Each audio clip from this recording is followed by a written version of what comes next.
Καλώς ήρθατε σε ακόμα ένα παιχνίδι Play with Mapei 50-50 Edition. Γεια σου, Θανάση. Γεια σου, Λιδία. Έτοιμοι να ξεκινήσουμε? Βεβαίως. Η Mapei ανέλαβε την αποκατάσταση τοιχοποιίας της Ακαδημίας Καλών Τεχνών σε ποια πόλη? Στο Τωρίνο ή στη Γένοβα?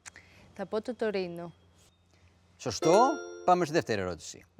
Ποιο προϊόν της Mapei είναι ιδανικό για ξύλινα δάπεδα? Ultra Bond ή Mapei Float? Θα πω βεβαίως το Ultra Bond. 100%, γιατί εδώ είναι 50%.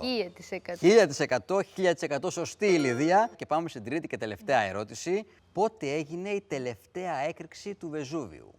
Το 2022 ή το 1944? Θα πω το 1944 γιατί δεν θυμάμαι κάτι στο πρόσφατο παρόν. Μπράβο Λιδία, πολύ σωστή, το 1944. 3 στα 3 Ευχαριστώ. και πάμε να δούμε τι θα κάνει ο επόμενος μας παίχτης.